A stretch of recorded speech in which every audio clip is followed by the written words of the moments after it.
Hi, everybody. My name is Mindy. I'm the Chief Sales Officer here at Radenso. And I'm John. I'm President and CEO.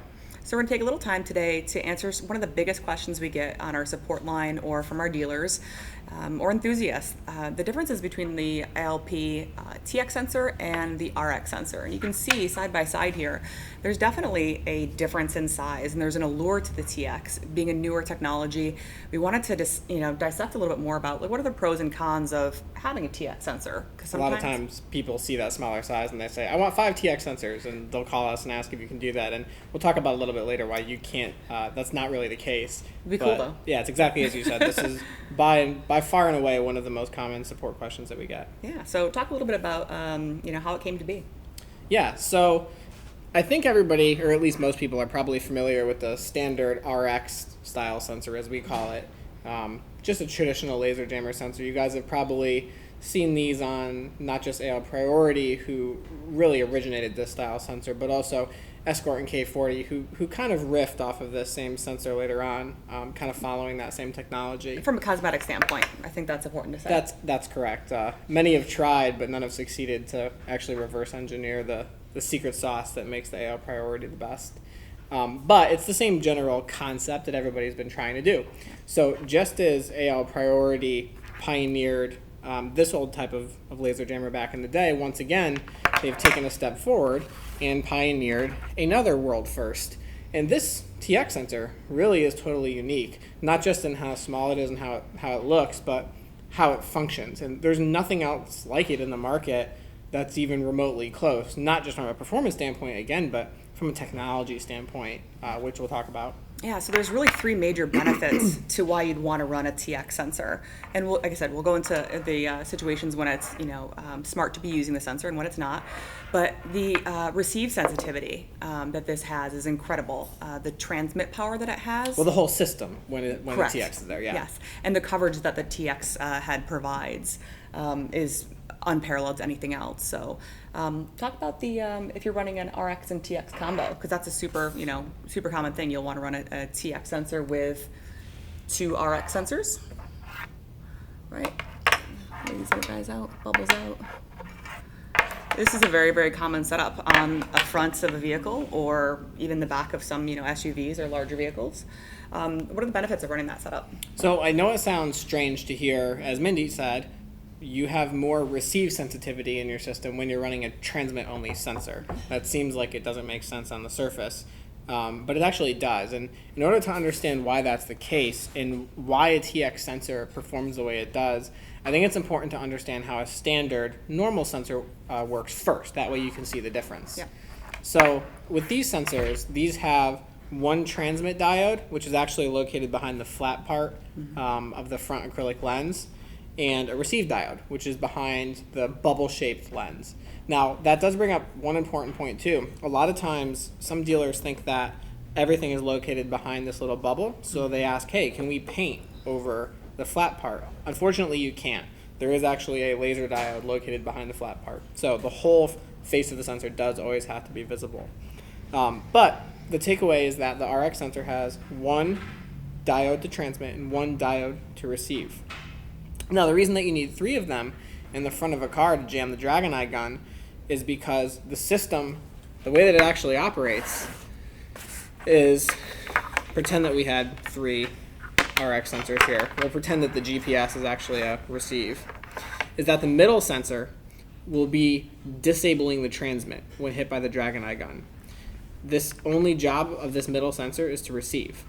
And it does that to reduce interference. You can kind of think of it like if you're, looking into the sun and trying to see a flashlight, you can't pick it out because of all the background noise. So it's smart enough to disable the transmitter so it can increase the receive sensitivity on the middle head to make sure you don't miss a pulse from the police gun.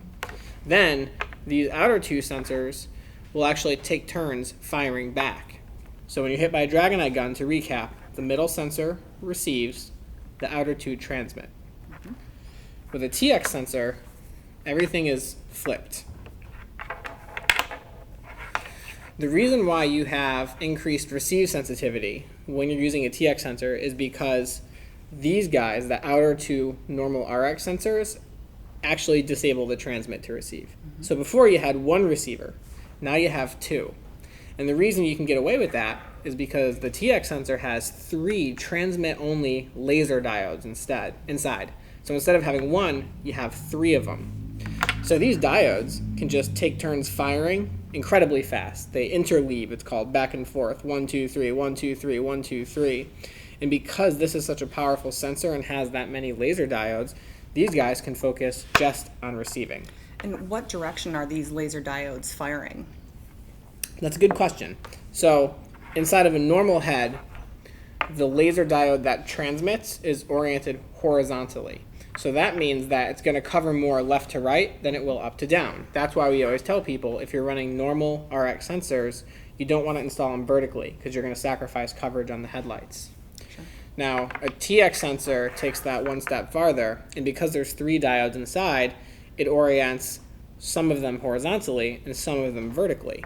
So what that does is it gives you increased coverage left and right. And that's part of one of the 3 key benefits of using a TX sensor. So to take it away, the first one, which we already covered, is you get double the receive sensitivity because you're using the outer 2 to receive. The second is you get more transmit power because you have 3 diodes instead of 2. And finally, you do get increased transmit coverage because you don't just have diodes shooting left and right, you also have them shooting up and down. And those are really the 3 key benefits of a TX head. Yeah, and so there's a couple nuances when you're using a TX sensor in your setup if you're familiar or customary to running the RX sensors. A big question we get is, I can use a TX on every vehicle, right? And that's not the case. Think about like a Porsche 911 or TTRSs or anything that's low slung with bumper height. Because, as John was saying, that it has vertically, firing diodes. What actually will happen is if you mount this TX head less than 22 inches from the ground, it actually essentially blinds itself. It bounces off the pavement. It interferes with itself. Yeah. And so it then renders everything ineffective. So you want to make sure you have 22 inches of bumper height. So backs of pickup trucks is really, really popular setup because there's such a wide coverage area. Mercedes G-Wagons is kind of the same thing Yeah. where it can benefit a really tall car with limited placement options. And another cool thing, do you want to take a minute and talk about the GPS antenna that's specifically just for the TX? Yes. So everybody pretty much knows that our RCM system comes with a GPS antenna for the radar side.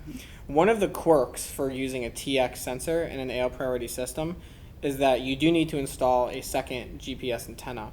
And this is done for 2 reasons. The first is because AL priority wants to prevent, or at least make it a little bit harder, for certain companies that have a history of reverse engineering their intellectual property to do the same with the TX sensor. And then the second reason is to help eye safety.